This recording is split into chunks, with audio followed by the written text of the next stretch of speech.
happy shiny puppies. This is Melody Fletcher, author of Deliberate Receiving. Finally, the universe makes some freaking sense. And today is day 29 of our 30-day challenge. Oh my God. Tomorrow is the last day. So I got a good one for you today. Well, I mean, they've all been good. But today I want to talk about what it's like to co-create, which means that you are in the same space with somebody and you're sort of sharing a reality with them. And you're always co-creating a reality with everybody that you're sharing a reality with to some degree, sometimes a little bit, sometimes a lot, but that's called a co-creation because you are both involved in the reality and the creation of the reality that you are currently experiencing. And so what is it like to co-create with somebody who doesn't get this stuff? We like to call those people Muggles, yeah, affectionately. So what's it like to co-create with a Muggle? What's it like to, go on a trip or live with or try to get anything done, work on a project at work or, sort of create anything when somebody else is involved and that person doesn't understand their power at all. And so they're sitting there and maybe they're grumpy. Maybe they're choosing to be grumpy, which just drives you crazy. And maybe they're blaming everything that goes wrong on traffic and other people and the government and Bob and accounting and, whatever. But everything is somebody's fault and everything is shit. And then they're focusing on all the wrong stuff and they're getting totally stressed out. And you're sitting there and you're thinking, quit fucking up my reality, dude. So you're getting really, really resentful. Yeah, usually that's the emotion that comes up. And what that means when you're getting resentful like that in that moment is that you're giving them your power. You are letting them influence your vibration. They're dragging you down, which means that now you don't get to have what you want because you can't create anything good from that place, and you're blaming them, which means that you've just stepped into powerlessness and you're giving them all the credit for that. Well, that's not how it works. And unfortunately, you know that. Unfortunately, because it's annoying sometimes, right? And so what do you do when you're trying to make something happen, allow something to happen, you're trying to receive something, but this other person seems to be messing it up for you because they don't know what they're doing. And they're not going to be open to you telling them it either. And this person can be your husband. It can be your child. It can be, well, if it's your child, you can influence them a little bit more. But it could be your neighbor. It could be your boss. It could be your coworker. It could be your mother. Yeah? So these aren't always people that we can just walk away from and go, psh, I don't need to do this. Yeah? Because if you can walk away from it, that might be the most comfortable thing. But what if you can't? What if you've chosen to live with this person and they're in your life in a much bigger way? Well, first of all, take a beat. Take a beat. When you start to feel all those emotions coming up and you're realizing, oh, I just want to beat you. I just want to throttle you because you're messing up my reality. When you get into that, state, take a beat. Take a breath. Even if you're in the car with them on a car trip, just shut down for a minute. Close your eyes, take a breath, and reset. Remind yourself that even if they don't get it, and they don't need to, you do create your own reality. So what's going on with you? How are you feeling now? You might not be able to clear that up in that moment, but you can make other choices. You can decide, I'm going to put a pin in that. That's some powerlessness. I'll deal with that later when I can. But right now, let's just do some damage control. Let's just do some arbitrage. Yeah? And so, breathe. To me, breathing, taking a few deep breaths, it's sort of like the human equivalent of turning it off and on again. Yeah? So you kind of hit the reset button, and then you already feel a lot better. And now, the way I like to do it is I create a little bit of a bubble around me. So I'm in my bubble.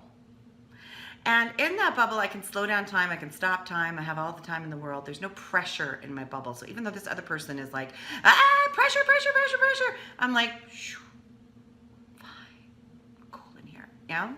So I create this little bit of a bubble around me. And I kind of just check out. And I might just half check out, but I sort of check out. Yeah? I go into my happy place. I go into my bubble. I go into my knowing that I create my reality. And then it becomes almost funny, you know, that this person is like a little cartoon character, just, oh my God, oh my God, oh my God. And I'm like, aw. I don't make myself responsible for trying to convince them of anything, for trying to cheer them up, for trying to, you know, because I know that if I'm getting affected, I'm allowing that to happen. So this bubble isn't one of protection. It's not like I'm trying to protect myself and keep them out. It's just one that kind of, it's like there's a different temperature around me. I create my own little ecosystem, my own little climate around me. Yeah? And they're sitting there bitching and moaning and grumping and whatever and stressing and jumping around and bouncing off the walls. But it doesn't matter. They don't matter to the creation of your reality. They don't. Yeah? And you can't let them matter. And here's the key to this. You have to be willing to allow them their grumpiness. It has to be okay with you that they're grumpy. It has to be okay with you that they're stressed. It doesn't have anything to do with you, but you have to allow them to be. So you have to be comfortable with their discomfort.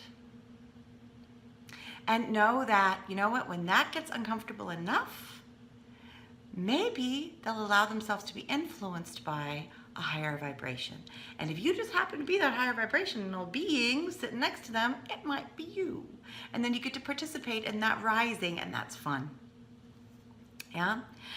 But if you allow yourself to get dragged into their shit pit with them, you're going to resent them even though you were the one who allowed it. You jumped right in there with them. Yeah?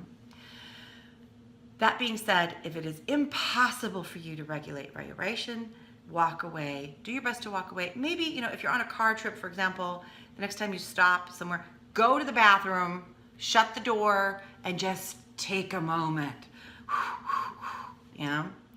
Give yourself a moment to reset outside of their presence.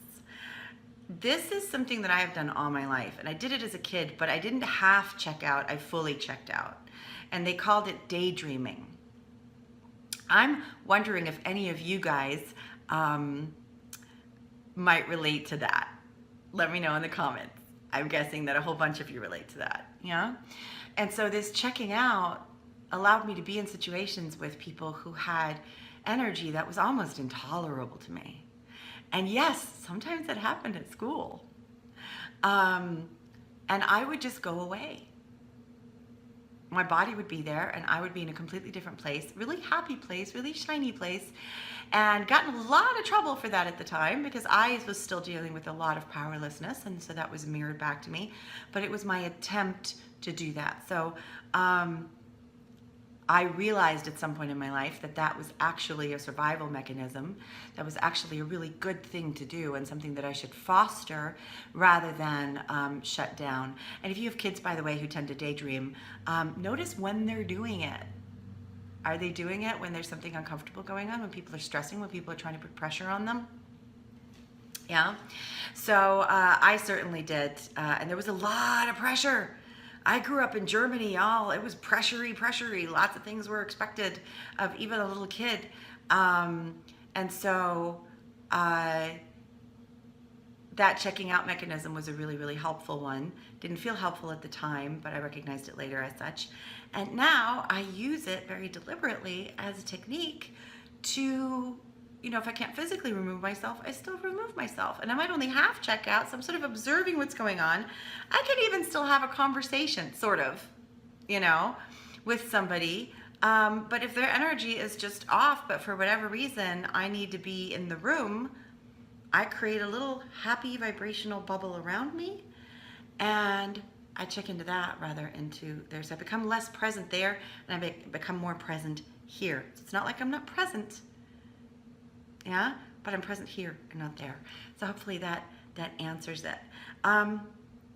So for those of you who were asking, what happens after this 30-day challenge? Well, I'll tell you tomorrow on the last day, okay? I've been getting lots of questions about that kind of stuff, so I'll have some news for you tomorrow and tell you how we're going to go forward with the videos and with the content and with our conversations. Yeah. So for now, I want to know from you, do you ever check out? Do you use daydreaming? Did you check out as a kid? And can you come to see that as a really valuable resource now? Can you maybe try to use it, or do you use it?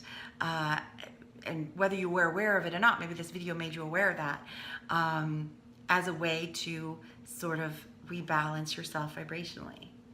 So let me know in the comments wherever you're watching this.